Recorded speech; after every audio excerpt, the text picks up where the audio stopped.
కు సంబంధించి పూర్వ విద్యార్థిగా ఉన్నాడు మంత్రి శ్రీధర్ బాబు ఏ విధంగా ఏమాస్తాడు జనాలను అనే అంశాన్ని కనుక ఒకసారి చూసుకున్నట్టయితే మరి ఇక్కడ హెచ్సియు భూములను మేము ఇంచు కూడా ముట్టుకోబోము అని చెప్పి ఏ విధంగా అయితే మాట్లాడిండో ఆ మాటల లోపల మర్మం ఏ విధంగా ప్రజలను మరి ఇక్కడ బురుడీలు కొట్టిస్తాడు అనే మాటను కూడా మనం ఇక్కడ ప్రధానంగా గమనించవచ్చు. ఒకవైపు రిజిస్ట్రార్ గానీ వీసీ గానీ ఇప్పటి వరకు అలా సర్వేనే జరగలేదు, ఆ భూములు ఖచ్చితంగా హెచ్సియు అని చెప్తా ఉంటే ఆల్రెడీ వీసీ రిజిస్ట్రార్ మమ్మల్ని వచ్చి కలిసిండ్రు, ఆల్రెడీ ఆ భూములు మాకు కాదని చెప్పేసిండ్రు, అందులో ఉన్న రాక్స్ ను లేక్స్ ను మేము ఇబ్బంది లేకుండా చూస్తాం ఖచ్చితంగా, కానీ హైదరాబాద్ సెంట్రల్ యూనివర్సిటీకి సంబంధించిన భూమిని మాత్రం ఇంచు తీసుకోమంటా ఉన్నాడు.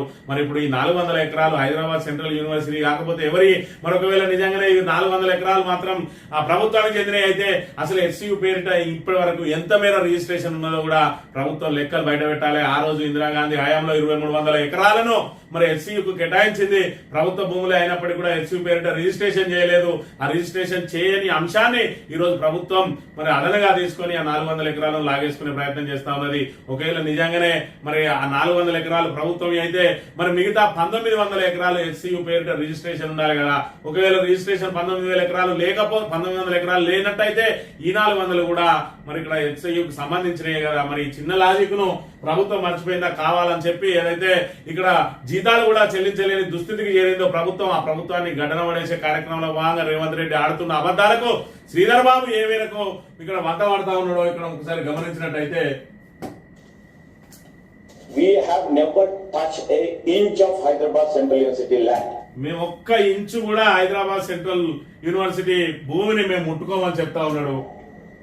And we have also a very big concern because I hail from that university, and in fact our deputy chief minister also hails from that university. మేమిద్దరం డిప్యూటీ సీఎం అదే విధంగా నేను ఇద్దరం కూడా మరి హెచ్సియు పూర్వ విద్యార్థులమే కాబట్టి మాకు హైదరాబాద్ సెంట్రల్ యూనివర్సిటీ మీద గురుతరమైన బాధ్యత ఉన్నది అని చెప్పి చెప్తా ఉన్నాడు.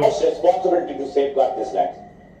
We are very clear to the university officials also.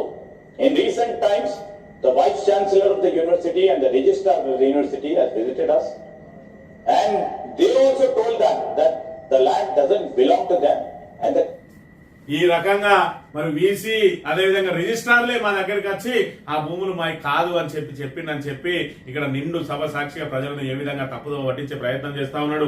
నిజంగానే వీసీ రిజిస్ట్రార్లు కనుక ఆయన దగ్గరికి వచ్చి మరి ఇక్కడ ఆ భూములకు మాకు సంబంధం లేదని చెప్పినట్టయితే ఆయన విద్యార్థులు ఏదైతే ఆందోళన చేస్తా ఉన్నారో వాళ్ళను కూర్చోబెట్టి ఆ భూములు మనకి కాదు, అది ప్రభుత్వానికి సంబంధించినవి, ఆల్రెడీ మేము ప్రభుత్వంతో మాట్లాడినాం, ఆ భూములతో మనకు సంబంధం లేదని విద్యార్థులకు ఎందుకు చెప్తలేరు? వాళ్ళు ఇప్పటికి కూడా బహిరంగంగా ఇప్పటి వరకు ఎలాంటి సర్వే జరగలేదు, మరి ఇక్కడ ఆ భూములన్నీ యూనివర్సిటీ అని చెప్పి నెత్తి నోరు కొట్టుకుంటా ఉంటే ఈ రకంగా ఏదైతే అబద్ధాలు ఆడుకుంటూ రేవంత్ రెడ్డి చేసే మరి పనులలో శ్రీధర్ బాబు కూడా ఏ విధంగా భాగస్వామి అవుతా ఉన్నాడో మనం ఇక్కడ కళ్ళ కట్టినట్టు కనబడతా ఉన్నది. ఈ విషయం కాదు ఏ విషయంలో చూసుకున్నా కూడా ఇవాళ రాష్ట్ర ప్రభుత్వం అబద్ధాల మీద పునాదుల మీదనే నడుస్తా ఉన్నది.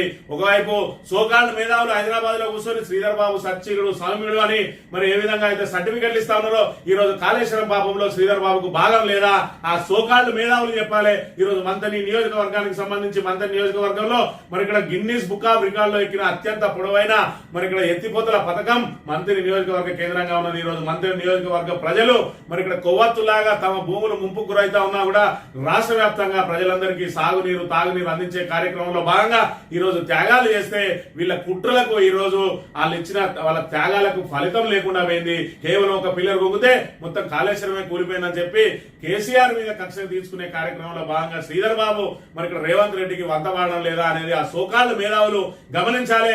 ఇక్కడ కాళేశ్వరం పాపంలో అయినా రేవంత్ రెడ్డి చేసే ఏ పాపంలో అయినా కూడా శ్రీధర్ బాబు భాగస్వామి. రేవంత్ రెడ్డి పదే చెప్తా ఉంటాడు శ్రీధర్ బాబు సూచనలతో నేను పరిపాలన చేస్తున్నా అని. ఈ రోజు భూములమ్ము అన్నది కూడా శ్రీధర్ బాబేనా? అదే విధంగా కాళేశ్వరాన్ని కుప్పగొల్చింది అని చెప్పి తప్పుడు ఆరోపణలు చేయమన్నది కూడా శ్రీధర్ బాబు అనేది ఒకటి ఆలోచన చేయాలి. అదే విధంగా కుహనా మేధావులు మరొక్కసారి ఆలోచన చేయాలి.